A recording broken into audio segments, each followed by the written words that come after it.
कि जैसा, तो एक और चीज हमें मद्देनजर रखनी चाहिए, वो बहुत अहम है। वो ये कि जो प्लेटफॉर्म्स है, जो प्लेटफॉर्म का भी हमने तस्करा किया, ये सारी जो है ना, मिसाल के तौर पे पब्लिक प्लेटफॉर्म है। मिसाल के तौर पे गांव का चौराहा हो गया, गांव का बाजार हो गया, ठीक है, गांव का तफरीही पॉइंट हो गया। अब ये सारी पब्लिक प्लेस है जहां पे लोग आ रहे हैं। अब मिसाल के तौर पे यूट्यूब पे लोग तफरी के लिए भी आ रहे हैं, कुछ सीखने के लिए भी आ रहे हैं, ठीक है।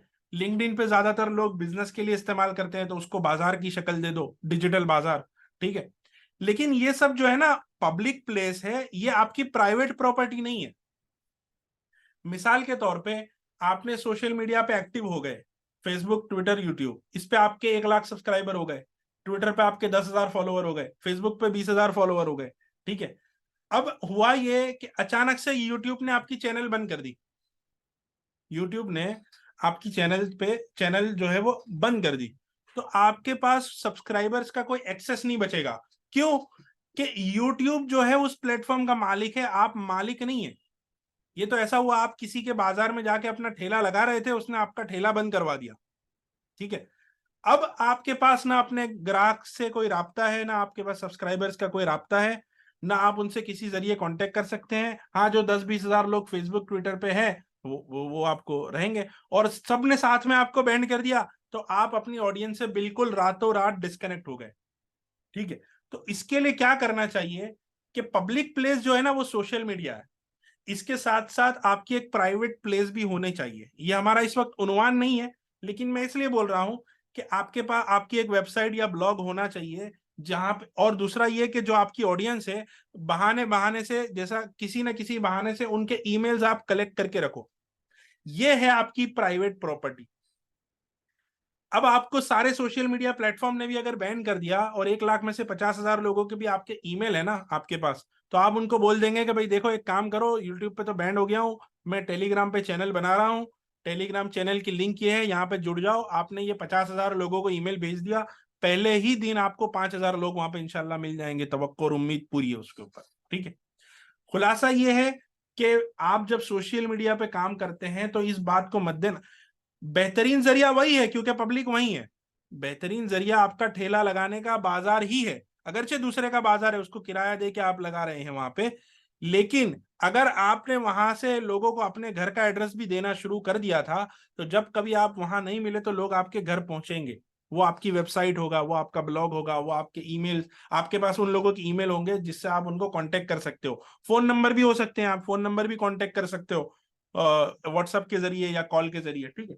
तो ये एक चीज मद्देनजर रखनी चाहिए कि सोशल मीडिया की अहमियत अपनी जगह, लेकिन वो कभी भी आपकी प्राइवेट प्रॉपर्टी नहीं बन सकती, इल्ला ये कि आप खुद अपना फेसबुक के जैसा प्लेटफॉर्म बना लो, आप खुद अपना यूट्यूब के जैसा प्लेटफॉर्म बना लो। वो फिर वो भी इसी जुमरे में आएगा कि वो आपकी खुद की वेबसाइट है, आपका खुद का ब्लॉग है, और आप लोगों के कॉन्टेक्ट्स को जमा करें, ठीक है। तो ये एक नुक्ता बीच में समझना बहुत जरूरी था। अच्छा, कंटेंट क्रिएशन का क्या प्रोसेस होना चाहिए? मिसाल के तौर पे आपने प्लेटफॉर्म डिसाइड कर लिया कि भाई मुझे फेसबुक, यूट्यूब और जो है वो ट्विटर पर काम करना है, ठीक है। 3 प्लेटफॉर्म को हम लेके सामने चलेंगे। तो देखिए, कंटेंट जो है ना, किसी भी उन्वान पे अगर आप माहिर हैं, महारत रखते हैं, या अभी आप तहकीक कर रहे हैं जिस पे आप मकाला लिख रहे हैं, मजमून लिख रहे हैं, तो उसको अच्छे से आप लिख लीजिए। उसका उसलूब कैसा होना चाहिए, उसका अंदाज कैसा होना चाहिए, उसके अंदर टाइटल, सब टाइटल्स, पैराग्राफ कैसे होना चाहिए, ये सब आप तहरीर के अंदर पढ़ चुके होंगे मदारिस में, ठीक है। वो बिल्कुल सेम चीज आपको सोशल मीडिया पे करनी है टाइपिंग के जरिए।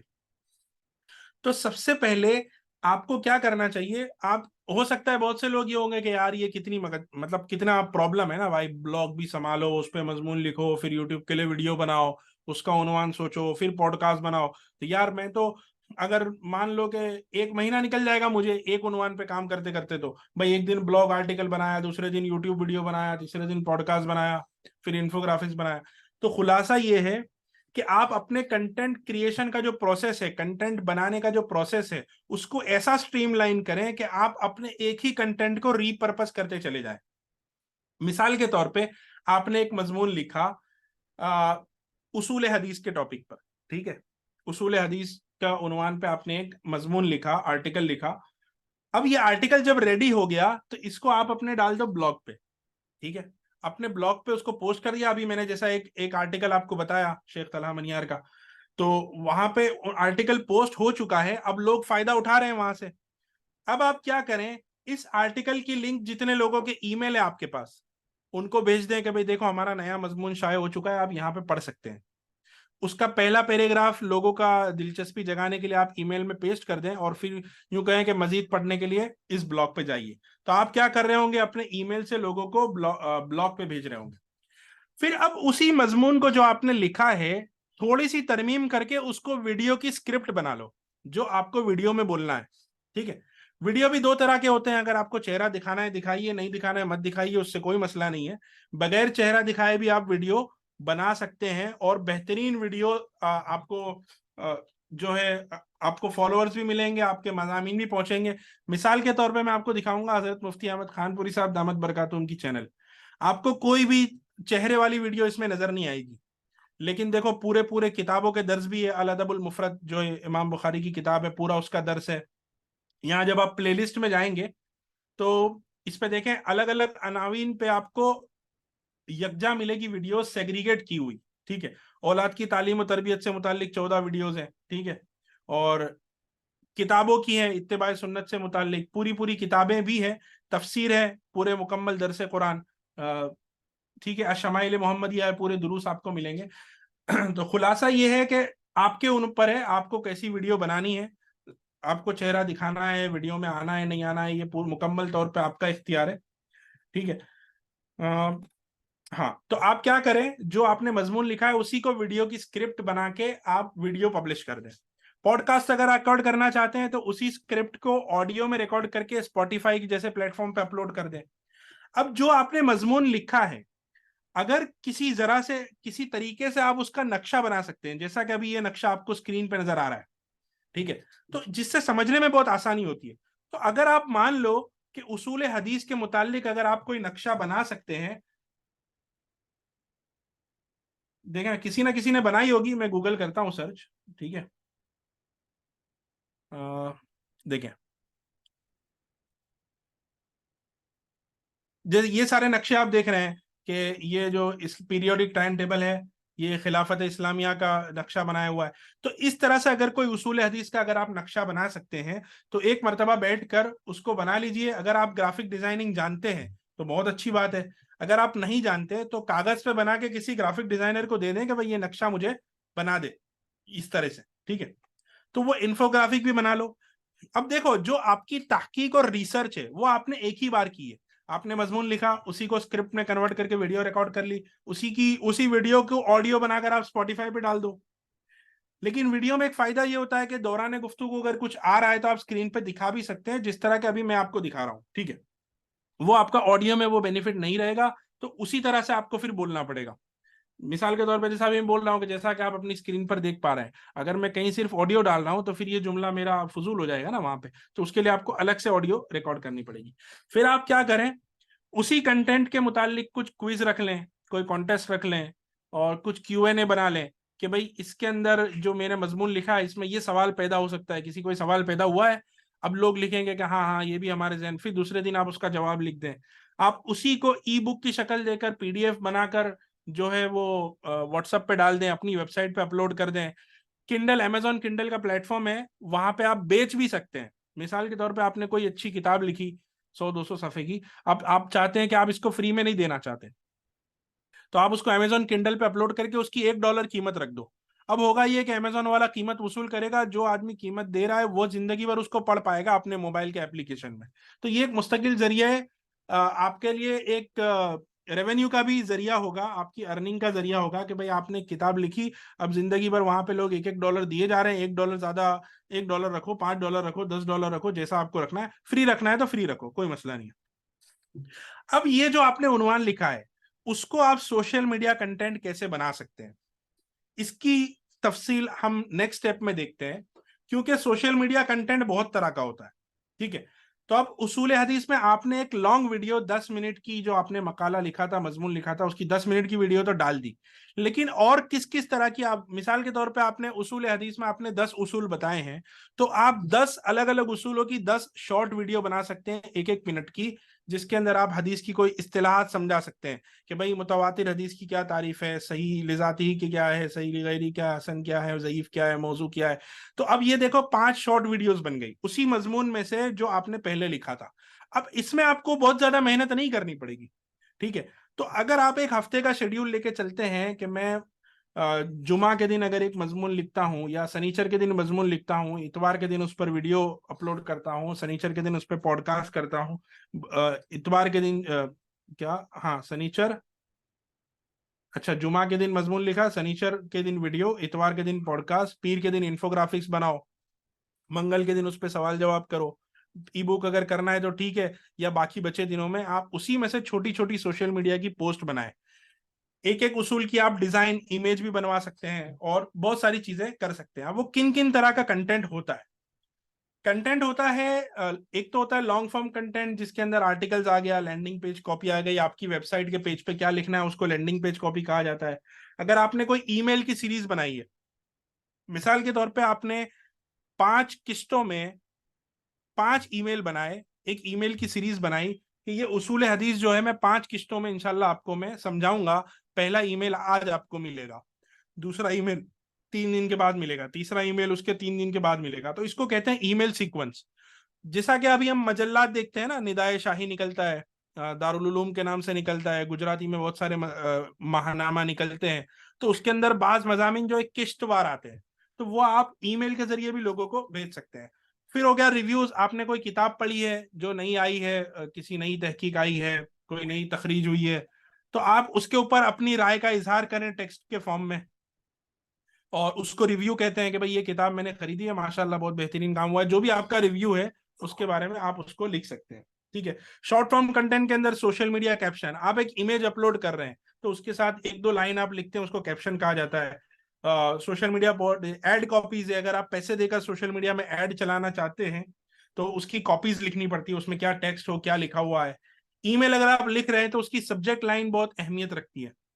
अगर आपकी सब्जेक्ट लाइन की बुनियाद पे, क्योंकि ईमेल है ना, लोग 10 15 20% लोग ईमेल खोलते हैं, वरना कोई खोलता नहीं है, लेकिन फिर भी सबसे ज्यादा मुअस्सिर आज के जमाने में वही है, क्योंकि वही ऐसी चीज है जो हमेशा उसके इनबॉक्स में रहेगी जब तक वो खोल नहीं देता या डिलीट नहीं कर देता। ब्लॉग इंट्रो है। अब देखें, आर्टिकल्स के ताल्लुक से एसईओ ऑप्टिमाइजेशन, एसईओ मतलब अपने मजमून को इस तरह से निखारना कि गूगल के रूल्स के मुताबिक आप उसको लिखो, ताकि ज्यादा से ज्यादा लोग जब जो आपने जिस टॉपिक पे मजमून लिखा है उस टॉपिक को जब सर्च करें तो आपका मजमून गूगल उसको दिखाए। इसको कहते हैं search engine optimization, SEO optimization. अब ये एक मुस्तकिल टॉपिक है जिसका हमारे आज के टॉपिक से कोई ताल्लुक नहीं है, लेकिन इसमें निश रिसर्च शामिल है, कीवर्ड रिसर्च है, एलएसआई कीवर्ड्स है, टेक्स्ट ऑप्टिमाइजेशन है, ये अपनी चीजें हैं। लेकिन इसकी जरूरत पड़ती है सोशल मीडिया में भी, क्योंकि सोशल मीडिया में भी मिसाल के तौर पे अगर आप गूगल में कोई चीज सर्च कर रहे हैं, उसूल हदीस, ठीक है, जब मैं सर्च करता हूं, अच्छा इन्फोग्राफिक्स नहीं लिखना है, एक मिनट। अच्छा अब चलें, ये यहाँ पे नहीं आया, अब मैं लिखता हूं अकीका के मसाइल, ठीक है। अच्छा अब देखो यहाँ पे इमेज भी आ गया, कुछ यूट्यूब वीडियोस भी आ गई, और जो है कुछ किताबें भी आ गई पीडीएफ, और यहाँ पे कुछ मजामीन भी आ गए, कुछ जो है ना पूरा प्रेजेंटेशन भी आ गया, ठीक है। तो अब ये जो एसईओ है, पहले ये हुआ करता था किसी जमाने में कि इसका दखल सिर्फ जो आप ब्लॉग पे आर्टिकल पोस्ट कर रहे हैं ना उसी के अंदर इसकी अहमियत होती थी, लेकिन अब ऐसा नहीं है। अब आपके सोशल मीडिया कंटेंट में भी इसकी अहमियत है। क्यों? कि आप जो टॉपिक से मुतालिक जो ऐसे अल्फाज का टाइटल बनाए जो ज्यादा लोग सर्च करते हैं, ठीक है। अब मिसाल के तौर पे आप उर्दू में वीडियो बना रहे हैं अकीका के मसाइल, ठीक है, लेकिन आपने उसका यूट्यूब पर टाइटल दे दिया फिकुल अकीका, मिसाल के तौर पे। अब आम आवाम तो नहीं समझती ना कि इसको अरबी में फिकुल हकीका का, आपकी वीडियो उर्दू में है, तो ऐसे अल्फाज से उसका टाइटल दीजिए जो उर्दू ना लोग यूट्यूब पे सर्च करेंगे, भाई अकीके के मसले, अकीके के मसाइल, ठीक है, अकीका कैसे करे, इस तरह के उन्वान होते हैं, ठीक है। तो ये एसईओ बहुत अहमियत रखता है अब हर प्लेटफॉर्म में, अगर आप पोस्ट डाल रहे हैं तो भी, और वीडियो डाल रहे हैं तो भी, ठीक है। अच्छा अब कंटेंट क्रिएशन का क्या प्रोसेस होता है, तो देखें इमेज, अभी जैसा आप ये प्रेजेंटेशन देख रहे हैं इसमें मैंने बहुत सारे इमेजेस बनाए हैं जिसका मजमूआ एक प्रेजेंटेशन है। मैं एक एक करके स्लाइड्स में शिफ्ट हो रहा हूं। तो ये इमेज आप कैसे बना सकते हैं, तो इस तरह के सॉफ्टवेयर होते हैं, एक क्रेलो, कैनवा। अब क्रेलो का नाम चेंज हो गया है, विस्टा क्रिएट हो गया है। कैनवा बहुत ज्यादा मशहूर है, ठीक है। तो अगर आप ज्यादा टेक्निकल नॉलेज नहीं रखते तो भी आप बहुत आसानी से अपना प्रेजेंटेशन बना सकते हैं। मिसाल के तौर पे, या इमेजेस बना सकते हैं। अब जैसा मिसाल दे रहा हूं मैं आपको कि ये जो प्रेजेंटेशन है, ये आप देख रहे हैं नीचे, नीचे की तरफ, एक सेकंड, ये आपको सारी स्लाइड्स नजर आ रही है, 2 3 4 5 6 7 8। अब ये जो है ना, मैंने इसी सॉफ्टवेयर में बनाई है। अब इसके अंदर मिसाल के तौर पे मुझे कोई चेंज करना है, ठीक है, तो मैं ऐसे आराम से कर सकता हूं। मेरे पास ग्राफिक्स का अगर कोई भी नॉलेज नहीं है, मैं 1 2 दिन के अंदर ऐसा प्लेटफॉर्म जो है वो सीख सकता हूं, ठीक है। अब ये मैंने टाइटल किया है कंटेंट क्रिएशन प्रोसेस, तो मैं यहाँ से इसको कुछ भी चेंज कर सकता हूं। तो इस तरह के सॉफ्टवेयर होते हैं नॉन टेक्निकल, जिससे ग्राफिक डिजाइनिंग जो है वो बहुत ज्यादा आसान हो जाता है, और बहुत सारी टेम्पलेट्स भी रेडी होती है जिसको मैं एडिट कर सकता हूँ, ठीक है। अगर टेक्निकल करना है, बहुत ज्यादा प्रोफेशनली डिजाइन करना है, जैसे हमारे मुफ्ती इदरीस साहब ने जो है बहुत बेहतरीन जो इसका पोस्टर डिजाइन करवाया कोर्स का, ऑनलाइन कोर्स का, काफी बेहतरीन डिजाइन थी। अगर प्रोफेशनल इस तरह की डिजाइन करनी है तो आपको बेसिक फोटोशॉप सीखना पड़ेगा, कोरल ड्रॉ सीखना पड़ेगा, इस तरह के सॉफ्टवेयर आपको सीखने पड़ेंगे। इमेज का भी मुस्तकिल ऐसी होता है, इमेज का मुस्तकिल ऐसी होता है। मिसाल के तौर पे मुझे जरूरत है कंटेंट क्रिएशन के ऊपर कोई इंफोग्राफिक की अर्जेंट में। अब मैं चाहता हूं कंटेंट क्रिएशन पे, तो अब देखें इमेज एसईओ भी लोगों ने किया हुआ है। लोगों ने जब इमेजेस अपलोड किए इंटरनेट पे कहीं भी, तो उसका सही से उन्वान लिखा है कि किस टॉपिक का है ये, ठीक है। अब देखें मुझे कंटेंट क्रिएशन के ऊपर जो है ये अच्छे से अच्छे इन्फोग्राफिक्स यहाँ पे मिले हैं। अब ये कंटेंट क्रिएशन का प्रोसेस है, भाई अपना कंटेंट प्लान करो, टास्क असाइन करो, रिव्यू करो, एडिट करो, प्रमोट करो, पब्लिश करो, इस तरह से। अब ये इसमें से जो मेरे काम की है मैं इससे इस्तेफादा कर सकता हूँ। तो अगर आप कोई इमेज बना रहे हैं, मिसाल के तौर पे जक़ात के उन्वान पे, ठीक है, कि भाई जक़ात कितने तरह के माल के ऊपर फर्ज होती है, तो उसका आप इमेज जब अपलोड करो तो उसका भी टाइटल सही से दो। ऐसा नहीं है वो अनटाइटल्ड के नाम से या अननोन नेम इस तरह की आप फाइल अपलोड कर दो, ऐसा नहीं करना चाहिए। तो इमेज एसईओ भी, क्योंकि चाहे आप अपने ब्लॉग पे इमेज अपलोड करने वाले हैं, लेकिन वो एक अहमियत रखता है, गूगल भी लोगों को बताएगा। तो इमेज एसईओ भी अपने आप में एक अहमियत रखता है, ठीक है। तो ये हो गया इमेज क्रिएशन। तो आप चाहे कैनवा की तरह कोई सॉफ्टवेयर यूज करें, बेसिक फोटोशॉप यूज करें। अब इमेज कितनी तरह के बनते हैं, जब यूट्यूब पे थंबनेल्स बनती है, ठीक है, फेसबुक पे पोस्ट बनती है, ट्विटर की पोस्ट बनती है, ये प्रेजेंटेशंस बनते हैं, इमेज बहुत सी तरह के बनते हैं, ठीक है। और लोग प्रोफाइल फोटो भी एडिट करते हैं व्हाट्सएप का, ठीक है। अब बाद में आता है ऑडियो क्रिएशन। ऑडियो क्रिएशन का प्रोसेस क्या होना चाहिए? मिसाल के तौर पे आप किसी उन्वान पे ऑडियो रिकॉर्ड करना चाहते हैं, अगर आपके पास कोई हैवी स्टूडियो माइक्स नहीं है तो कोई मसला नहीं है। आप क्या करें, आपके मोबाइल के अंदर जो वॉइस रिकॉर्डर है उसको ऑन करें, लेकिन कोशिश ये करें कि आप जिस कमरे के अंदर रिकॉर्ड कर रहे हैं वहां पे कोई शोर वाली चीज ना हो, मसलन पंखे की आवाज या कोई ट्रैफिक, मेन रोड का जो कमरे में आप बैठे हैं। तो कोशिश ये करें कि वो कमरा जितना हो सके शांत हो, आसपास कोई शोर ना हो, शोरगुल ना हो रहा हो। इस तरह के कमरे में आप बैठे, पंखे को हो सके तो बंद कर दें आवाज की क्लैरिटी के लिए। और अपने माइक को जो है अपने मुंह से 1 फुट से ज्यादा दूर ना होने दें। कोशिश तो करें कि 6 7 इंच दूर हो, तो बेहतरीन से बेहतरीन आवाज रिकॉर्ड होगी। आजकल के मोबाइल फोन्स में बहुत बेहतरीन माइक इस्तेमाल होते हैं। तो अलग से आपके पास माइक नहीं है, कोई मसला नहीं है, आप मोबाइल में भी ऑडियो रिकॉर्ड कर सकते हैं, बस कुछ चीजों का ध्यान रखें, तो इंशाल्लाह काफी होगा। बाज मरतबा ऐसा होता है कि इको बहुत होती है। तो इको वाली जब आवाज रिकॉर्ड हो जाती है, आप जिस कमरे में बैठे हैं अगर वो पूरा खाली होता है, आमतौर पे कोई कमरा, मतलब चारों दीवार जो है उसकी प्लेन है, खाली है, कोई फर्नीचर नहीं है रूम में, तो आवाज गूंजती है। तो वो गूंज वाली आवाज सुनने वाले को बहुत दिक्कत देती है। तो ऐसा अगर कोई कमरा है तो आप क्या करें, 1 या 2 दीवार पे चादर डाल दें। तो होगा ये कि आपकी आवाज जो दीवार से टकरा कर वापस गूंज के वापस नहीं आएगी, बल्कि चादर के अंदर जज्ब हो जाएगी। तो ये ऐसी कुछ चीजें हैं सराउंडिंग एनवायरनमेंट के ताल्लुक से, इन चीजों को ध्यान रखें। इसके बाद भी एडिट कर सकते हैं आप उसको। मिसाल के तौर पे कोई नात पढ़ रहा है, नज़म पढ़ रहा है, तो उसकी ऑडियो मिक्सिंग होती है, उसके लिए 2 सॉफ्टवेयर हैं, ऑडासिटी और ऑडिशन। एडोब ऑडिशन है और ऑडासिटी के नाम से सॉफ्टवेयर है। ऑडासिटी फ्रीवेयर है, गूगल सर्च करने पर आराम से मिल जाएगा, 20 30 MB का सॉफ्टवेयर है। मान लो कि आप कोई पॉडकास्ट आपने रिकॉर्ड की है, उसको अच्छे से थोड़ा आवाज को और बेहतर बनाना चाहते हैं, तो वो ऑप्टिमाइजेशन आप कर सकते हैं। दूसरा ये कि आजकल ऐसे सॉफ्टवेयर्स आ गए हैं कि जहां पे आप अपनी ऑडियो या वीडियो अपलोड करो, तो जो जो आपने बोला है उसको एआई और सॉफ्टवेयर उनको अल्फाज में लिख देता है। आपने देखा होगा कि वीडियो चल रही है और साथ में जो जो वो बोल रहा है बंदा वो लिखा हुआ आ रहा है, ठीक है। तो उसको कहते हैं ट्रांसक्रिप्शन। उसी जबान में, उसी जबान में उसको कहते हैं ट्रांसक्रिप्शन। अब मान लो कि बंदा बोल रहा है उर्दू में लेकिन नीचे लिखा हुआ आ रहा है इंग्लिश में, तो उसको कहते हैं ट्रांसलेशन या सबटाइटल, ठीक है। और ट्रांसक्रिप्शन जो है वो, उसको आप कैप्शंस कह सकते हैं, ठीक है, कैप्शंस भी कह सकते हैं। तो ये सारी चीजें भी होती है वीडियो में भी और ऑडियो में भी। तो बस ऑडियो क्रिएशन के वक्त आपको इन चीजों का ध्यान रखना है। इसमें बहुत ज्यादा तफसीलात है। ऑडियो एडिटिंग कोई बहुत बड़ी बात नहीं है। मान लो किसी के अंदर मामूली सा शोर आ भी गया है पंखे वगैरह का, तो उसको निकाला जा सकता है एडिटिंग के लिए। और ये कोई बहुत लंबा प्रोसेस नहीं है ऑडियो एडिशन। मैं ये समझता हूँ कि अगर कोई बंदा कंप्यूटर और इसकी चीजों से वाकिफ है तो तकरीबन आधे से पौने घंटे में पूरी ऑडियो एडिटिंग सीख सकता है। और उसके बाद एक दो बार मश्क कर ले, 1 घंटे के अंदर काफी हो जाएगा। वो जरूरत जितनी एडिटिंग उसको आ जाएगी। फिर बहुत हाई लेवल की अगर एडिटिंग करनी है तो उसको मजीद चीजें सीखनी पड़ेगी, ठीक है। खैर, वीडियो क्रिएशन मैंने जैसा कि बताया, वीडियो दो तरह की बनती है। एक वो जिसमें आप अपना फेस दिखाए, दूसरा ना दिखाए, आपकी मर्जी है, ठीक है। रिकॉर्डिंग के दौरान वही प्रोसेस है, इसमें सिर्फ कैमरे का इजाफा होगा। Things to keep in mind दूसरा ये कि आमतौर पर ये होता है कि हमने मोबाइल से रिकॉर्ड कर रहे होते हैं वीडियो, तो मोबाइल जो है वो हमारा 4-5 फुट के फासले पर होता है आमतौर पे। ये कम से कम 2-3 फीट के फासले पर होता है। तो इसमें होता क्या है कि अब मोबाइल हमारा दूर हो गया तो हमारे मोबाइल का जो माइक है वो भी दूर हो गया। तो आवाज इतनी क्लियर नहीं आएगी जितनी आनी चाहिए, जबकि हमारा उसूल क्या है कि माइक जो है वो 1 फुट से ज्यादा दूर नहीं होना चाहिए।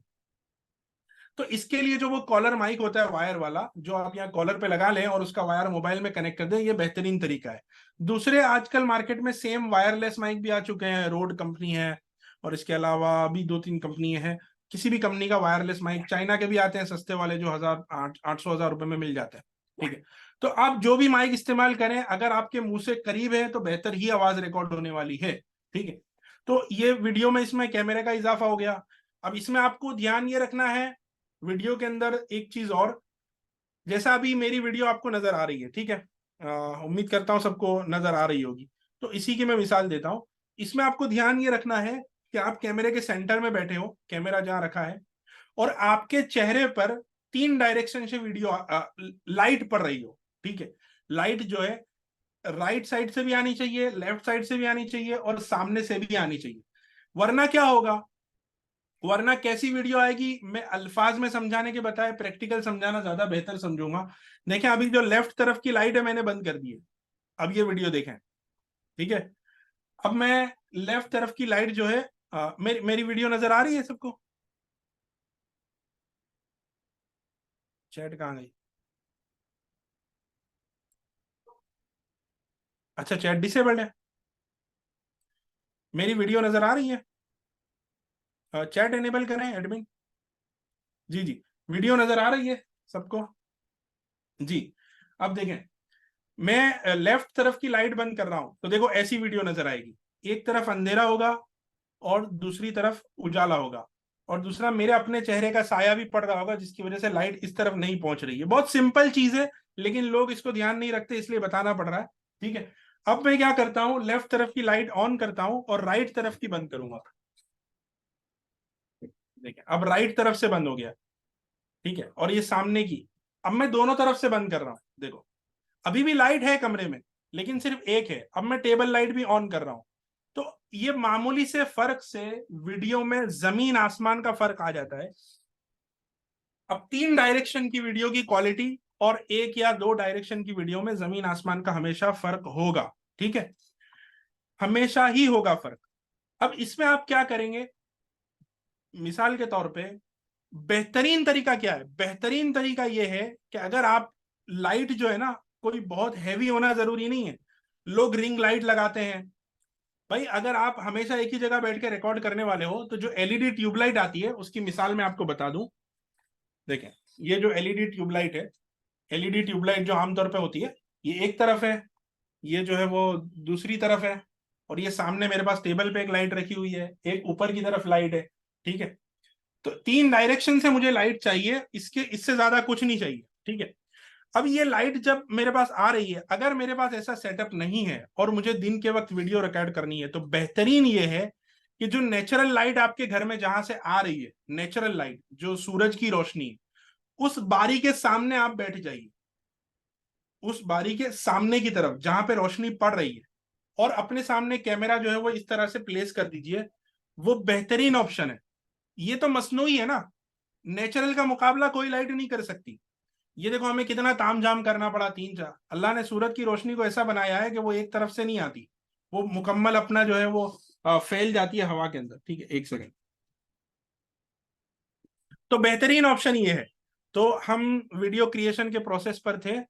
खुलासा ये है कि इन चीजों का ध्यान रखना है वीडियो बनाते वक्त। और आवाज साफ आने के लिए आपको वायरलेस या वायर वाला एक्सटर्नल माइक जरूर लगाएं, क्योंकि आपका जो भी फोन होगा वो कम से कम 2 3 फीट के फासले पर होगा। मजबूरी है, इमरजेंसी है, आप कर सकते हैं, थोड़ा सा जोर से बोल लीजिए, आवाज समझ में आ जाए इतनी होगी। लेकिन खुद आप अपना तजुर्बा बताइए, अगर कोई यूट्यूब पे आप वीडियो देख रहे हैं या ऑडियो सुन रहे हैं, और अगर आवाज में कहीं खड़खड़ है, कहीं शोर है, कहीं बहुत ज्यादा डिस्टरबेंस है, या आवाज क्लियर नहीं है, तो आप थोड़ी देर के बाद आप खुद मतलब वो बोर हो जाओगे। इल्ला ये कि आपकी बहुत ज्यादा मजबूरी हो उसको सुनना। ठीक है। हम आमतौर पे ऐसा होता नहीं है। हम जो कंटेंट डाल रहे हैं, हमें अच्छे से अच्छा, बेहतरीन से बेहतरीन अंदाज में लोगों के सामने पेश करना है। ठीक है। अच्छा, ऑडियो मिक्सिंग, वीडियो में से भी ऑडियो में खुदा न खास्ता कोई शोर आ गया है सराउंडिंग में, उसको निकाला जा सकता है। उसकी एडिटिंग के तरीके आते हैं, बहुत आसान है। और एडोब प्रीमियर प्रो इस तरह के सॉफ्टवेयर्स में। ठीक है। अच्छा, इसमें गड़बड़ ये हुई है स्लाइड में कि वो ऑडियो वाली ही रिपीट हो गई है बनने में। बहरहाल ये ऑडासिटी और ऑडिशन वहां का नाम था। ठीक है, ऑडियो वाले का। वीडियो का अपना एक अलग है। एक सेकंड दीजिए मुझे, एक सेकंड।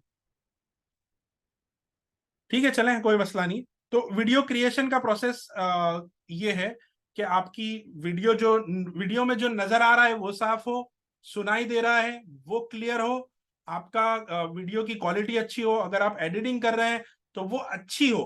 पूरी वीडियो को भर देना टाइटल से, यहाँ पे टाइटल चल रहा है, यहाँ पे उसका लोगो बार बार बीच में आ रहा है, ये सारी चीजें हर्डल्स क्रिएट करती है। आप देखें, प्रोफेशनल जो होता है ना, वो ज्यादा से ज्यादा जितनी कम एडिटिंग रखेंगे उतना जो टेक्स्ट जो है ना वीडियो में, जितना कम होगा उतना ज्यादा अच्छी बात है।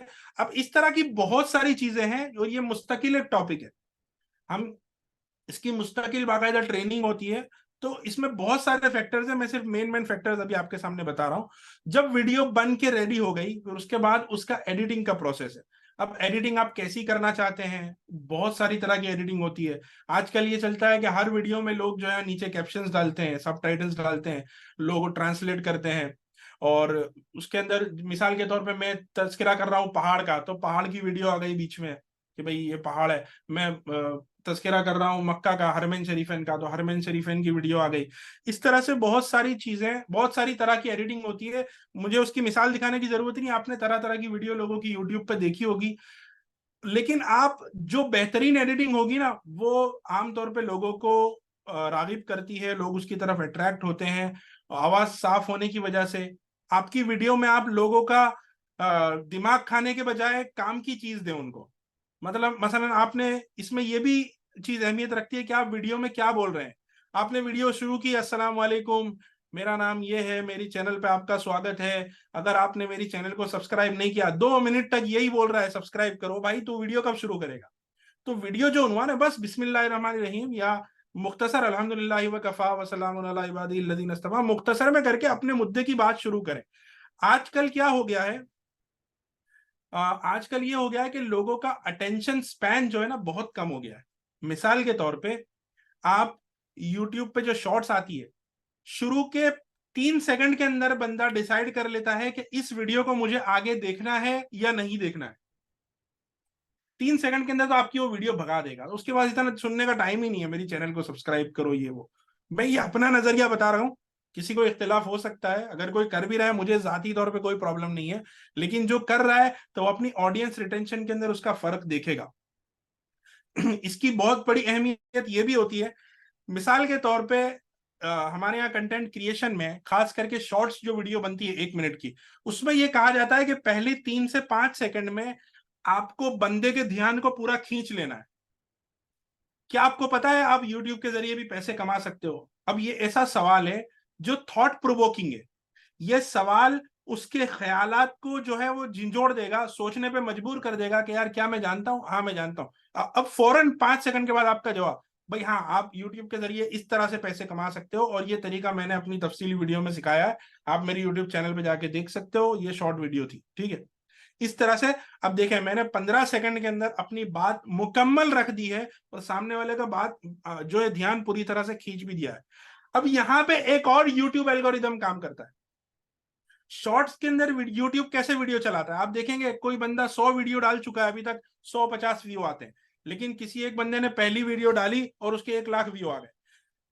मान लो यूट्यूब वाले ने 100 लोगों को आपकी फीड में, उनकी फीड में आपकी शॉर्ट वीडियो दिखाई और 100 के 100 लोगों ने 2 सेकंड के अंदर उसको स्वाइप कर दिया और दूसरी वीडियो पे चले गए, तो यूट्यूब वाले को ये मैसेज जाता है कि वीडियो बेकार है, ये बंदा सिर्फ टाइम खराब कर रहा है। तो अब वो कम लोगों को दिखाना कम कर देता है, कम करते करते धीरे धीरे वो बंद कर देता है। लेकिन अगर मान लो उसने 100 लोगों को दिखाया और कम से कम 20 लोगों ने उस पूरी वीडियो को पूरा देखा, तो यूट्यूब को लगता है कि इस वीडियो में कोई काम की चीज है, मुझे मजीद और लोगों को दिखाना चाहिए। क्योंकि अगर वो काम की नहीं लगेगी यूट्यूब को, वो दूसरे लोगों को नहीं दिखाएगा, क्योंकि यूट्यूब ये नहीं चाहता कि मेरा ऐप चलाते हुए लोग बोर हो जाए और बोर होकर जो है मेरा प्लेटफॉर्म छोड़कर ट्विटर फेसबुक खोल ले। वो ये चाहता है कि लोग ज्यादा से ज्यादा वहां रहे। क्यों? कि ज्यादा से ज्यादा रहेंगे, ज्यादा से ज्यादा वीडियो देखेंगे, ज्यादा से ज्यादा वीडियो देखेंगे तो ज्यादा से ज्यादा एड्स देखेंगे, ज्यादा से ज्यादा एड्स देखेंगे तो ज्यादा से ज्यादा उसकी कमाई होगी। पूरी बात का खुलासा यहीं पे आकर है। इसी तरह तफसीली वीडियो में भी, जो 10 मिनट की वीडियो होती है, 5 मिनट की वीडियो होती है, आप सिर्फ मुद्दे की बात करें, जो उन्वान आपने दिया है उसी पे बोलें। इसीलिए कहा जाता है कि बेहतरीन तरीका यह है कि आप अच्छे से अपना उन्वान एक पेपर पे लिखें, उसके अंदर स्क्रिप्ट लिखें। आप स्क्रिप्ट लिखे बगैर अगर वीडियो रिकॉर्डिंग शुरू कर देंगे तो हो सकता है आपको दौरान गुफ्तगू सोचना पड़े, आप अपनी गुफ्तगू से भटक जाएं, जो आपके लिए तो नॉर्मल होगा 5-10 सेकंड का वो लैग, लेकिन सुनने वाले के लिए बहुत बोरिंग होगा। तो आप जब इस तरह से कम 100 वीडियो रिकॉर्ड कर लेंगे स्क्रिप्ट लिख के, तो फिर आप, हो सकता है आपको फ्यूचर में स्क्रिप्ट की जरूरत ना पड़े। बाज लोग क्या करते हैं, सिर्फ मेन मेन पॉइंट्स लिख लेते हैं, जैसा कि अभी इस प्रेजेंटेशन में आप देख रहे हैं मेन मेन पॉइंट्स हमारे सामने लिखे हुए हैं। तो इससे क्या होता है, मैं ट्रैक भी चेंज नहीं करूंगा भाई, जैसे ही मेरी नजर स्लाइड पे पड़ेगी, भाई ये कुछ रेड कलर का आ रहा है मुझे मेरी स्क्रीन पे, एडमिन साहब से गुजारिश है इसको हल करें, ठीक है। तो ये वीडियो, ये सारे फैक्टर्स भी है। इसी तरह वीडियो में यूट्यूब एल्गोरिदम के ताल्लुक से हमने बहुत तफसीली गुफ्तगू तो कर ली है, लेकिन फिर भी मैं आपको ये बताना चाहता हूं कि जब हम यूट्यूब पे वीडियो डालते हैं, तो एक तो जो हमारे सब्सक्राइबर्स हैं, ठीक है, दूसरा ये कि हम एक थंबनेल डालते हैं। तो जब हमारी वीडियो को लोग सजेशन में देख रहे हैं ना, तो सिर्फ उसको थंबनेल नजर आती है। तो थंबनेल का काम यह है कि वो ऐसी जाजिब हो जिसके अंदर एक लफ्ज ऐसा लिखा हो आपकी वीडियो के उन्वान के मुतालिक कि बंदा क्लिक करे। अब जब वो क्लिक करे तो जो उन्वान आपने थंबनेल में लिखा वही अंदर होना चाहिए। अगर वो नहीं है तो वो 2 सेकंड में आपकी वीडियो बंद कर देगा। यूट्यूब वाले को ये मैसेज जाएगा कि ये गलत थंबनेल बना के लोगों का ध्यान खींच रहा है, वीडियो में कोई दूसरी चीज है, आपकी वीडियो लोगों को दिखाना बंद कर देगा। जब वीडियो पे वो क्लिक कर लिया तो अब लंबी वीडियो में जो 5-10 मिनट की होती है, उसमें शुरू के 7 सेकंड में सामने वाले का ध्यान आपको खींच लेना है। भाई मिसाल के तौर पर रमजान आ रहा है, तरावी का वीडियो, क्या आप जानते हैं कि नमाज तरावी को नमाज तरावी क्यों कहा जाता है, इसका वजह तस्मिया क्या है? तो ये अब ऐसा सवाल है कि सामने वाले का आपने इंटरेस्ट खींच लिया है, अब फौरन आपको उसका जवाब देने की कोशिश करनी है। अगर आपके पास कोई ऐसी इंफॉर्मेशन है जो लोगों के इंटरेस्ट की नहीं है, वो शेयर करनी है, तो वीडियो में 2, ढाई, 3 मिनट के बाद करें, और वो भी 5-10 सेकंड में खत्म करके वापस अपने टॉपिक पे आ जाइए। आपने देखा होगा जो मशहूर यूट्यूबर्स हैं, वो जो पैसे लेकर ऐड करते हैं किसी प्रोडक्ट की अपनी वीडियो में, तो उसको इसी तरह बीच में इंटीग्रेट करते हैं, ठीक है। और कोशिश तो ये होनी चाहिए कि जो मैसेज आप देना चाह रहे हो उस वीडियो भी उससे रिलेटेड ही हो, ठीक है। तो ये तो जाहिर मालूमात थी, आमतौर पर ऐसा दीनी वीडियोस में होता नहीं है, लेकिन ये अगर आप क्रैक कर लेते हैं कि आपने बंदे के पास क्लिक भी करवा लिया, क्लिक करने के बाद उसको तकरीबन 20-30 सेकंड देखने पर भी मजबूर कर दिया, और उसके बाद तो अब कम से कम 10-20% तो ऐसे लोग होंगे ही जो पूरी वीडियो देखेंगे, क्योंकि आपने जो टाइटल लिखा है, जो थंबनेल बनाई है, उसी के मुतालिक आप बात कर रहे हैं, कोई इधर उधर की बकवास नहीं कर रहे हैं, ठीक है। तो ये सारी चीजें भी बहुत अहमियत रखती है। तो ये सब दखल, इसका पूरा दखल आएगा स्क्रिप्ट पे। ये सारी चीजें पहले से आपके जहन में होगी, तो स्क्रिप्ट लिखते वक्त आप ये जहन में रखेंगे कि मेरे शुरू के हिस्से में क्या आना चाहिए, उसके बाद क्या आना चाहिए, उसके बाद क्या आना चाहिए। बहरहाल ये अभी भी इसमें बहुत सारी तफसीलात है, मैं सारी चीजों को स्किप करता हूं। इसके बाद आएगा हमारे सामने कंटेंट रेडी हो गया, ठीक है, ब्लॉग आर्टिकल रेडी हो गया, वीडियोस हमने रिकॉर्ड कर ली, शॉर्ट वीडियोस रिकॉर्ड कर ली, पॉडकास्ट के लिए ऑडियो रिकॉर्ड कर ली। अब ये सारी चीजों को पोस्ट करना है हमें, यूट्यूब पे पब्लिश करना है। इसके बहुत सारे तरीके होते हैं। एक तो होता है ऑटोमेशन।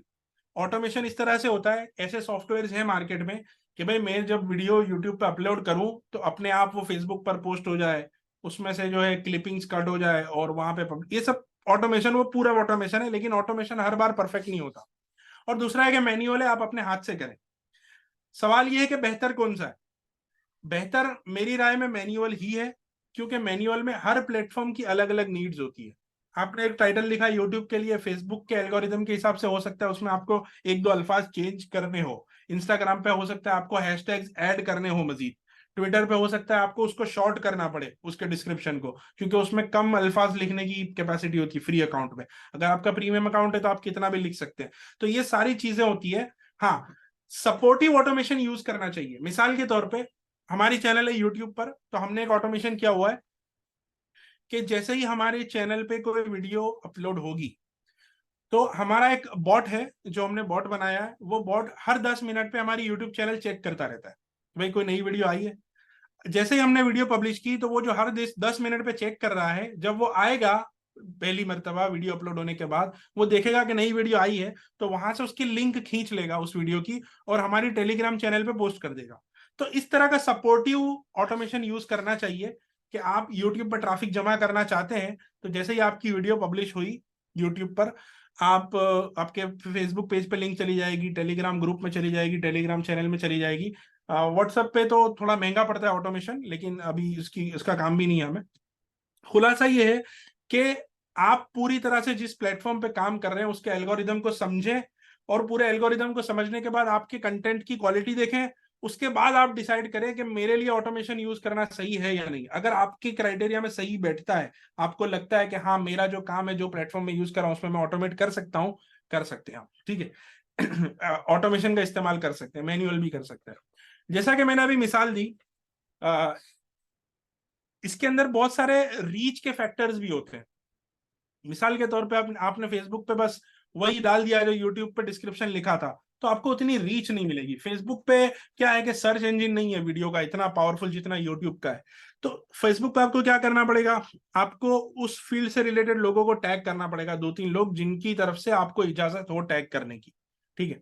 दूसरी बात यह है कि आप अगर कोई प्रोग्राम अपलोड कर रहे हैं जिसमें स्टेज पे कुछ मेहमान खुसूसी बैठे हैं, तो आप उन लोगों को भी टैग करें ताकि उनकी ऑडियंस तक भी वो वीडियो पहुंचे। तो ये टैगिंग एक मुस्तकिल सीखने की चीज है फेसबुक और इंस्टाग्राम पे, ठीक है।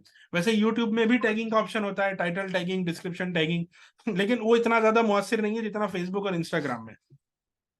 तो फैक्टर्स, रीच के फैक्टर्स को मद्देनजर रखते हुए कि ज्यादा से ज्यादा लोगों तक हमारा कंटेंट पहुंचे, उसको मद्देनजर रखते हुए प्लेटफॉर्म के मुताबिक आप डिसाइड करेंगे कि आपको किस तरह से प्लेटफॉर्म को पब्लिश करना है, ऑटोमेट करना है या मैन्युअल ही रहने देना है, ठीक है। अब मैं एक एग्जांपल देना चाहता हूं यहाँ पे कि जैसा मैं यूट्यूब का ये जो तफसील से कवर कर चुका हूं, लेकिन ये दोबारा मैंने इसलिए लिखा है कि ये वाकई में बहुत अहम है कि एसईओ यूट्यूब पे आपके वीडियो ज्यादा से ज्यादा लोगों तक पहुंचे। उसके एसईओ के फैक्टर्स, एक तो हैशटैग हो गया जो कि सेग्रीगेट करता है टॉपिक के मुताबिक। टाइटल आपका बहुत अहमियत रखता है, जिसका मेन जो कीवर्ड है आपका टारगेट कीवर्ड वो फ्रंट पहले आना चाहिए, और हो सके तो रिपीट भी होना चाहिए टाइटल में। थंबनेल के अंदर बी छूट गया है यहाँ पे, टाइपिंग मिस्टेक है, खैर। थंबनेल आपकी ऐसी कैसी होनी चाहिए मैंने बताया। डिस्क्रिप्शन के अंदर आप डिस्क्राइब करें कि इस वीडियो में आपने क्या क्या बताया है, और अगर तफसीली वीडियो है तो अभी एक टाइम स्टैम्प के नाम की भी चीज है। मिसाल के तौर पे मैंने इंटरव्यू लिया, उसमें 10 क्वेश्चन है, ठीक है। अब सामने जो स्कॉलर बैठे हैं उन्होंने 10 सवालों के जवाब दिए, तो अब मैं उन 10 क्वेश्चंस को डिस्क्रिप्शन में लिख दूंगा और साथ में टाइम स्टैम्प लिख दूंगा कि कौन से मिनट कौन से सेकंड पे ये सवाल शुरू हो रहा है। तो अगर किसी को पूरा इंटरव्यू नहीं सुनना, सिर्फ वही सवाल का जवाब सुनना है, तो वो वहां पे स्किप करके चला जाएगा। लॉन्ग वीडियोस के अंदर ये होता है, लाइव स्ट्रीम जो होती है उसके अंदर भी अक्सर ये होता है, जो कि आप बाद में कर सकते हैं। तो आपको करना कुछ नहीं है, उसके टाइम स्टैम्प सिर्फ डिस्क्रिप्शन में लिखने हैं, यूट्यूब अपने आप उसको जो है वो एक्सेप्ट कर लेगा कि भाई टाइम स्टैम्प के तौर पे, ठीक है। टैग्स का भी बहुत बड़ा अहमियत होता है, बहुत बहुत अहमियत होती है। टैग्स की बहुत अहमियत इस वजह से होती है, वीडियो अपलोड करते वक्त जो लोग यूट्यूब पे वीडियो अपलोड करते हैं वो जानते हैं कि यूट्यूब पे वीडियो अपलोड करते वक्त हमसे एक चीज पूछी जाती है, टैग्स। तो टैग्स के अंदर एक चीज ध्यान रखें कि आपकी वीडियो से रिलेटेड ही टैग्स इस्तेमाल करें। सिर्फ मजीद टॉपिक को कवर करने के लिए उससे उससे हट के अगर आपने टैग इस्तेमाल किए हैं तो यूट्यूब को कंफ्यूज कर देंगे। मिसाल के तौर पे आपने एक वीडियो में मुकम्मल तरीका नमाज बताया है, तो तरीका नमाज, नमाज का तरीका, नमाज कैसे पढ़ें, नमाज कैसे पढ़नी चाहिए, इस तरह के टैग्स आप इस्तेमाल करें। ज्यादा से ज्यादा अल्फाज सोचे कि ऐसी वीडियो जो बंदा तलाश कर रहा होगा जो नमाज के तरीके की, वो क्या लिखेगा यूट्यूब पे। हो सके तो आप 3-4 लोगों को बिठाए कि आप क्या लिखोगे, आप क्या लिखोगे, तो इससे और लोगों की जहनियत आपके सामने आएगी, पर्सपेक्टिव सामने आएगा और आप उसको ज्यादा से ज्यादा टैग्स ऐड कर पाए। लेकिन मान लो उससे हट के, मतलब रोजे का तरीका, रोजे के मसाइल, इस तरह का अगर आपने टैग इस्तेमाल किया उसके अंदर, तो यूट्यूब कंफ्यूज हो जाएगा कि भाई ये वीडियो रोजे के मुतालिक है या नमाज के मुतालिक है। अभी आज के जमाने में तो यूट्यूब क्या करता है, वीडियो में जो कुछ भी बोला गया है उसको ट्रांसक्राइब करवा के उसमें से भी कीवर्ड्स उठा लेता है, जिससे उसको पता चलता है कि वीडियो किस टॉपिक पे। पहले के जमाने में ये नहीं हुआ करता था। लेकिन यूट्यूब को अगर आप कंफ्यूज करेंगे उसके एल्गोरिदम को, तो वो क्या करेगा, ना नमाज के इंटरेस्टेड लोगों को बताएगा, ना रोजे के इंटर, भाई मालूम ही नहीं है कौन सी वीडियो, छोड़ो इसको, जो इसके फॉलोअर है वो देखेंगे, ज्यादा प्रमोट करने की जरूरत नहीं। तो इस तरह की कुछ गलत कदम उठाने की वजह से मनफी असरात भी इसके होते हैं यूट्यूब पर, ठीक है। अच्छा, अब देखें, ये कंटेंट पब्लिशिंग अपने आप में मुस्तकिल एक हुनर है, और इसकी बाकायदा सोशल मीडिया मार्केटिंग या सोशल मीडिया मैनेजमेंट करके कोर्सेज होते हैं। अगर आप तो देखना चाहते हैं तो ऐसी कुछ फ्री वेबसाइट्स हैं जहां पे जाके आप मुकम्मल कोर्सेज भी कर सकते हैं। मैं दिखा देता हूं, मिसाल के तौर पे देखें, ये muft.pk के नाम से एक वेबसाइट है। अब यहाँ पे आपको बहुत सारे ऐसा वीडियो एडिटिंग का कोर्स फ्री में मिलेगा, ठीक है। और मैं आपको इस बात की जमानत देता हूं कि आप पैसे भर के अगर कोर्स करेंगे तो इससे कुछ ज्यादा नहीं सीखने मिलेगा आपको। ये जो कोर्स यहाँ पे अभी फ्री अवेलेबल है, यही पिछले साल तक बेचे जाते थे, ठीक है। तो शॉपिफाई कोर्स है, बहुत सारे हैं, ग्राफिक डिजाइनिंग है। खैर, आप ये muft.pk आप लिख लें वेबसाइट का नाम, और यहाँ पे जाके आप जो है वो ये सारे कोर्स आप, अब आपको मान लो कि ग्राफिक्स का कोर्स करना है तो यहाँ पे ग्राफिक्स लिख दीजिए, ग्राफिक्स सर्च होकर आ जाएगा, उसके मुतालिक जो कोर्स है वो आ जाएंगे। इसी तरह सोशल मीडिया से मुतालिक कोर्सेज है तो सोशल मीडिया सर्च कर लीजिए। तो सोशल मीडिया ये जो मुस्तकिल एक हुनर है, जो सीखने की चीज है कि कौन से प्लेटफॉर्म पर कंटेंट को किस तरह से पब्लिश किया जाता है, ठीक है। अब रही बात यह कि सोशल मीडिया के बहुत से लोग पैसे भी कमाते हैं ना, जैसा इन्फ्लुएंसर मार्केटिंग है। मिसाल के तौर पे एक बंदे ने चैनल बनाई, यूट्यूब चैनल बनाई सिर्फ किताबों के मुतालिक। भाई उसको किताबें पढ़ने का बहुत ज्यादा शौक था, तो उसने क्या किया कि भाई एक किताब मैं अभी पढ़ रहा हूँ, ठीक है। अब किताब में पढ़ रहा हूं तो मैंने पढ़ ली पूरी किताब, अब मैं इसके ऊपर एक रिव्यू वीडियो बना रहा हूं, ठीक है। अब मैंने भाई ये किताब मैंने पढ़ी, इसके मुसन्निफ के मुख्तसर थोड़ा तस्करा कर दिया, किताब की नौयत क्या है, किताब की इफादियत क्या है, ठीक है, मैंने किस तरह से इस्तेफादा उठाया, अब ये इसका रिव्यू आ गया। तो वीडियो देखने वाले के सामने ये एक अच्छा किताब के मुतालिक पर्सपेक्टिव आ जाएगा। होता ये है कि आजकल लोग दुनिया में कोई किताब खरीदने से पहले उसका रिव्यू सर्च करते हैं कि भाई किसी बंदे ने किताब पढ़ी है, उससे पूछूं कि यार ये कैसी किताब है, अगर अच्छा रिव्यू मिला तो खरीदूंगा ताकि मेरे पैसे जाए ना हो। आमतौर पे दीनी कुतुब में ऐसा होता नहीं है, क्योंकि आमतौर पे तहकीकात, शुरूहात, तखरीजात वगैरह, लेकिन मुस्तकिल जो तसनीफात है उसके अंदर ये चीज पॉसिबल है। तो जब अब वो बंदे की ऑडियंस बन गई, जो किताब के शौकीन लोग थे उन लोगों ने सब्सक्राइब कर लिया, तो अब वो किताब की फील्ड में एक इन्फ्लुएंसर बन चुका है। वो जो बंदा है यूट्यूबर, वो एक इन्फ्लुएंसर बन चुका है, वो अपना एक असर और रसूख रखता है ऑडियंस पर, कि भाई वो जब बोलेगा कि ये किताब अच्छी है तो लोग खरीदते हैं। अब मान लो मैंने कोई किताब लिखी, तो मैं इससे कांटेक्ट करता हूँ कि भाई ये मेरी किताब है, मैं तुमको फ्री भेजता हूँ, आप इसको पढ़ो और अपनी चैनल पे जो इसका रिव्यू बना के डालो। मेरा फायदा क्या होगा कि भाई मेरी किताब का तारुफ ज्यादा से ज्यादा लोगों तक पहुंचेगा, और दूसरा फायदा ये होगा कि जब ज्यादा से ज्यादा लोगों तक पहुंचेगा, ज्यादा से ज्यादा लोग खरीदेंगे। तो इसको कहते हैं इन्फ्लुएंसर मार्केटिंग, ठीक है। मैंने एक इन्फ्लुएंसर से कांटेक्ट किया, तो सोशल मीडिया पे आज लोग इस तरह से पैसे कमा रहे हैं। स्पॉन्सर्ड कंटेंट, भाई किसी कंपनी ने मुझसे राब्ता किया कि भाई ये इस तरह का वीडियो बनाओ। अब देख, मैं यहाँ पे ये पर्सपेक्टिव फिकी नुक्ते नजर से, शरई नुक्ते नजर से, कि क्या जायज है क्या नाजायज है, वो पूरा यहाँ पे इग्नोर कर रहा हूँ। आमतौर पे वो बोला जाता है क्योंकि ये उलमा का मजमा है, आप खुद डिसाइड कर सकते हैं क्या जायज है क्या नाजायज है, आपको समझ में आ जाएगा, क्योंकि आपने शरीयत के उसूल माशाल्लाह पढ़ लिए हैं। इस वजह से वो मैं इग्नोर कर रहा हूँ, इसमें भी जायज नाजायज दोनों तरह की चीजें होती है, ठीक है। स्पॉन्सर्ड कंटेंट के अंदर ये होता है कि मैं किसी कंपनी के लिए मुस्तकिल एक वीडियो बना रहा हूँ, कि भाई मुझे उसकी प्रोडक्ट की एडवर्टाइज करनी है, उसको कहते हैं sponsored content. Social media management मतलब मुझे ये काम आ गया कि कंटेंट कैसे बनाना है, शूट करना है, एडिट करना है, रिकॉर्ड करना है, जो भी है, तो मैं कंटेंट क्रिएशन का काम कर सकता हूँ किसी भी कंपनी के लिए, किसी भी इदारे के लिए, कि भाई आपका जो है ये मजामीन लिखना सोशल मीडिया पे, ये वो वीडियो बनाना, ऑडियो बनाना, ये सब काम मैं करूंगा। दूसरा ये हो गया कंटेंट क्रिएशन, वो यहाँ पे लिखा हुआ नहीं है, लेकिन दूसरा हो गया सोशल मीडिया मैनेजमेंट, कि भाई यूट्यूब पे आपको कोई वीडियो पोस्ट करनी है, मैं पोस्ट करूंगा, मुझे उसका टाइटल डिस्क्रिप्शन ये वो अच्छे से लिखना आता है। ट्विटर का अकाउंट मैनेज करूंगा, रेगुलर रोजाना की ट्वीट्स आती रहेगी, फेसबुक पोस्ट आती रहेगी, टेलीग्राम का चैनल जो एक्टिव रहेगी। तो ये सोशल मीडिया मैनेजमेंट मुस्तकिल आज हर इदारे की जरूरत है, हर तंजीम की जरूरत है, हर बिजनेस की जरूरत है, हर शख्सियत की जरूरत है जो अपनी शख्सियत के तौर पे सोशल मीडिया पे आना चाहता है। तो ये एक मुस्तकिल एक हुनर है जिसका कोर्स आपको muft.pk पे मिल जाएगा। दूसरा आती है डिजिटल प्रोडक्ट्स और सर्विसेज। मिसाल के तौर पे आप किसी को पढ़ा सकते हैं, अरबी का कोर्स करा सकते हैं, तो ये आप आपकी एक डिजिटल प्रोडक्ट हो गई, आपका एक कोर्स हो गया, ये आप बेच सकते हैं। सर्विसेज है कि भाई मैं अरबी जानता हूं, मैं तर्जमा करूंगा किसी किताब का, आप ये सर्विसेज ऑनलाइन इसका एडवर्टाइजमेंट इस तरह से करें कि मैं भाई किताबें ट्रांसलेट करता हूँ अरबी से उर्दू में। जिसको करवानी होगी आपसे रब्ता करेगा, आप अपनी कीमत तय करके वो काम जो है उजरत के बेस पे आप उसको करके दे दो। सोशल मीडिया एडवर्टाइजिंग ऐसी है कि मान लो आपका कोर्स बहुत अच्छा बिकने लगा, आपको 20-25 स्टूडेंट मिल गए अरबी सीखने वाले। अब आप क्या करते हैं, पैसे देकर फेसबुक से ऐड करवाते हैं कि भाई मेरे इस कोर्स की ऐड करो तो आपको और स्टूडेंट्स मिले। तो ये सिर्फ 5 तरीके नहीं है, ये सिर्फ वो मेन 5 तरीके जो आजकल मार्केट में ज्यादा से ज्यादा इस्तेमाल हो रहे हैं। इसके अलावा बहुत सारी चीजें हैं, मर्चेंडाइजिंग है, इसके अलावा फिर अफिलिएट मार्केटिंग है, फिर इसके अलावा बहुत सारी चीजें।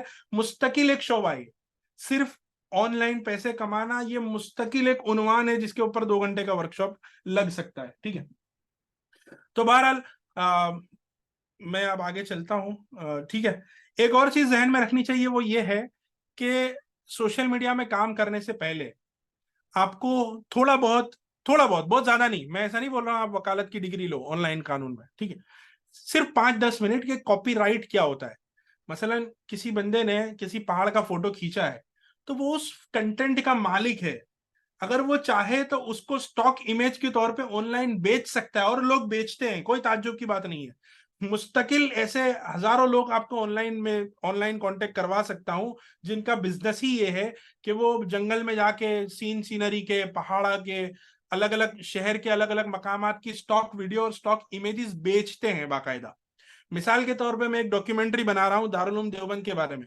अब मुझे दारुल उलूम देवबंद की एक ऐसी वीडियो चाहिए, ड्रोन फुटेज, जिसके अंदर पूरा दारुल उलूम देवबंद कवर हो। अब मैंने ऑनलाइन सर्च किया, मुझे वीडियो मिली नहीं, लेकिन एक ऐसा बंदा मिला जिसने दारुल उलूम देवबंद की इजाजत से या खुद दारुल उलूम देवबंद ने रिकॉर्ड करवा के ऑनलाइन रखी है $20 में बेचने के लिए, कि ये वीडियो है 1 मिनट की जिसमें पूरा दारुल उलूम को ड्रोन से जो है शूट किया गया है। ठीक है, अब वो मुझे मेरे डॉक्यूमेंट्री जो मैं बना रहा हूँ, $20 मेरे लिए अहमियत नहीं रखते, मैं 1600 रुपये दे दूंगा और वो वीडियो ले लूंगा और अपनी वीडियो में इस्तेमाल करूंगा। लेकिन अगर आप किसी की कॉपीराइट चीज, बाज कंटेंट क्रिएटर ऐसे होते हैं जो पब्लिकली डाल देते हैं कि भाई ये फोटो का मालिक मैं हूं, लेकिन मैं आम इजाजत देता हूं लोगों को, जिसको इस्तेमाल करना है करें, उनको फ्री स्टॉक इमेजेस और वीडियोस कहा जाता है। और जो बेचा जाता है उसको स्टॉक इमेजेस और वीडियो कहा जाता है, जो कि बेची जा रही है। तो इसमें कॉपीराइट स्ट्राइक आ सकती है। आपने यूट्यूब वीडियो के अंदर किसी की तस्वीर इस्तेमाल की या किसी की वीडियो इस्तेमाल की, तो वो बंदा आपको कॉपीराइट स्ट्राइक भेज सकता है। म्यूजिक के अंदर भी होता है आमतौर पर, लेकिन वो हमारा टॉपिक ही नहीं है क्योंकि हम तो इस्तेमाल करते ही नहीं है म्यूजिक। ठीक है, तो कम से कम इसके कानून हमें बेसिक पता होने चाहिए कि भाई हम वीडियो जब बना रहे हैं तो हमें क्या इस्तेमाल करना है, क्या नहीं करना है। बेहतर यही है कि सब अपना बना के इस्तेमाल करो, तो कोई मसला नहीं है। ठीक है, लेकिन अगर आप इस्तेमाल कर रहे हो तो फ्री स्टॉक फोटोज की वेबसाइट होती हैं, फोटो.com के नाम से हैं और अनस्प्लैश के नाम से हैं, बहुत सारी वेबसाइट्स हैं, आप गूगल सर्च करेंगे फ्री स्टॉक फोटोज तो आपको मिल जाएगा। दूसरा ये कि आप जिस प्लेटफॉर्म पे पोस्ट कर रहे हैं वहां के कवानीन और पॉलिसीज को भी स्टडी करें। भाई मैं यूट्यूब के कानून क्या कहते हैं, मैं कहीं उसकी कोई पॉलिसी वायलेट तो नहीं कर रहा, ताकि वो आपकी यूट्यूब से बैन होने का सबब न बने। इसी तरह ट्विटर पे, फेसबुक पे, इंस्टाग्राम पे। हाँ, अब देखें ना, इसमें जाती नजरियात का भी दखल होता है। फेसबुक, इंस्टाग्राम और व्हाट्सएप का मालिक मार्क जुकरबर्ग है, जो कि यहूदी है। तो आप इसराइल के खिलाफ कुछ भी पोस्ट करेंगे उसको गवारा नहीं है, वो आपको बैंड कर देगा, आपके अकाउंट को भी बंद कर देगा, कुछ भी कर देगा, क्योंकि हम उसके बाजार में जाके अपना ठेला लगा रहे हैं। हमने अपना बाजार, अपना फेसबुक कायम नहीं किया है।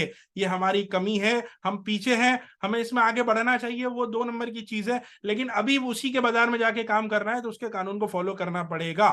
ठीक है, तो ये इस पे सिर्फ नजर रखनी चाहिए, इसकी तफसीलात में मैं नहीं जा रहा हूं। चंद मिसालें इसलिए दी कि आपको समझ में आ जाए मैं क्या कहना चाह रहा हूं। इसके ऊपर मुस्तकिल वीडियोस आपको यूट्यूब पे मिल जाएगी। सबसे आखिरी चीज मैं आप हजरात के सामने रखूंगा वो है कंसिस्टेंसी, मुदावमत।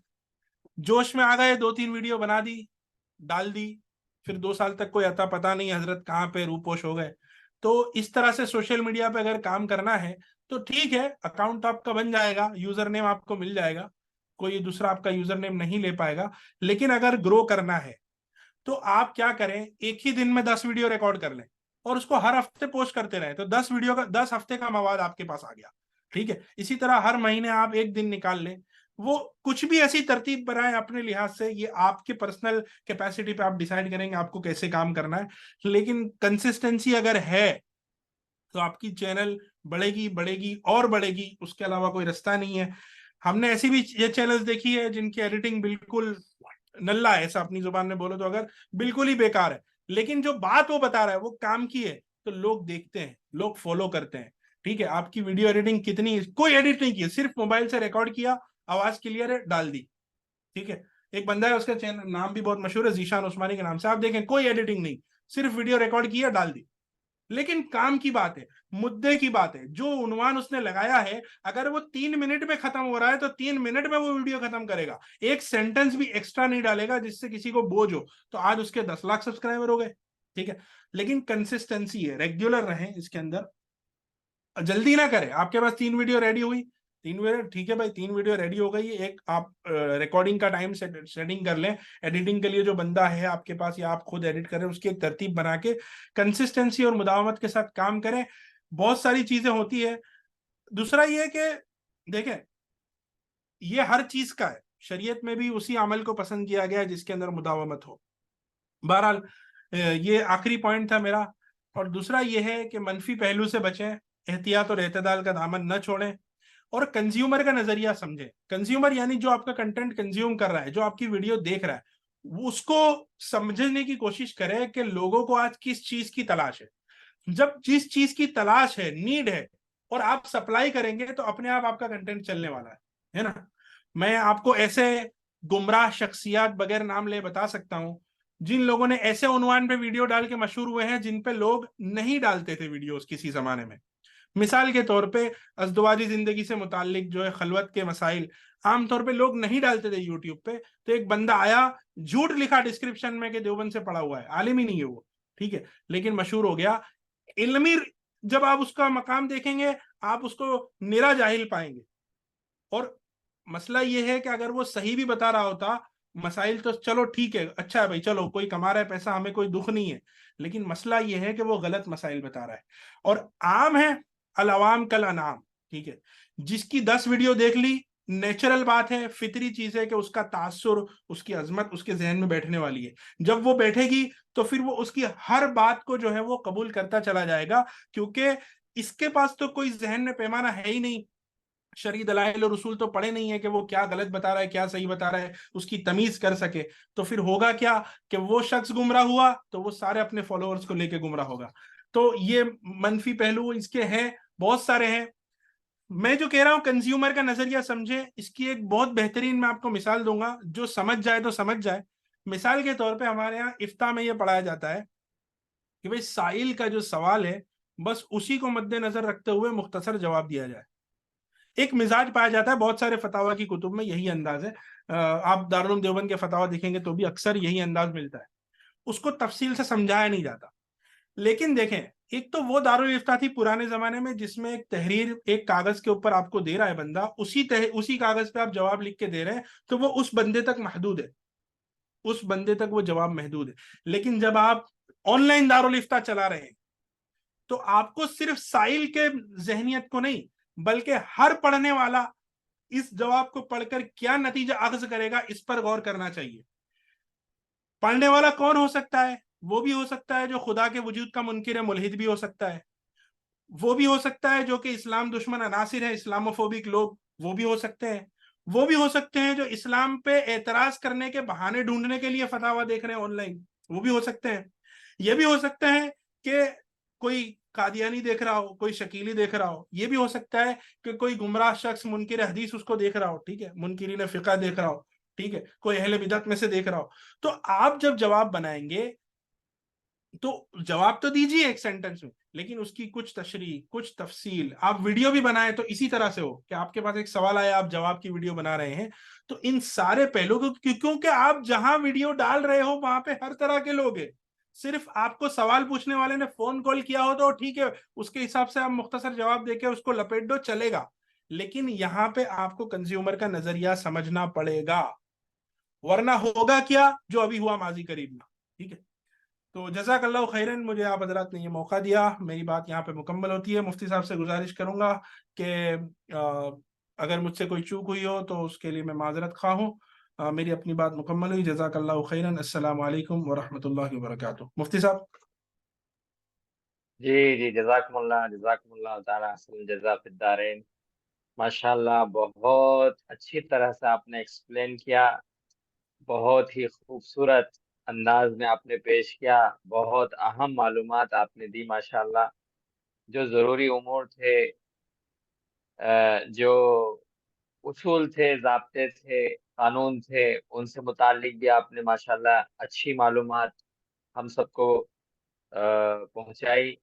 और जो इस तरह की चीजें थी कि जिनके बारे में आज तक शायद फुज़लाए किराम की तवज्जो नहीं गई, या जिस तरफ वो आज तक न जा सके और सोच न सके, माशाल्लाह उन उमूर की तरफ भी आपने तवज्जो दिलाई। और सबसे अच्छा काम ये किया कि कुछ ऐसी जगहें, मौके भी आपने बता दिए कि अगर हमारे फुज़ला वहां से इसको मुस्तकिल सीखना चाहें तो मुफ्त में सीख सकते हैं। और यकीनन अजीज तलबा, उलमाए किराम, आप अगर तलाश करें तो हर चीज कम खर्च में और बगैर खर्च में भी आप सीख सकते हैं। ये दौर वो है, एक इसमें सिर्फ सच्ची लगन चाहिए। एक खुसूसी उसकी फायदा ये है कि वो प्योर उर्दू जबान में है, क्योंकि पड़ोस की वेबसाइट है, तो जी जी हमारे जी यहाँ अहले इल्म हजरात के लिए बहुत बेहतरीन है। जी जी, सही।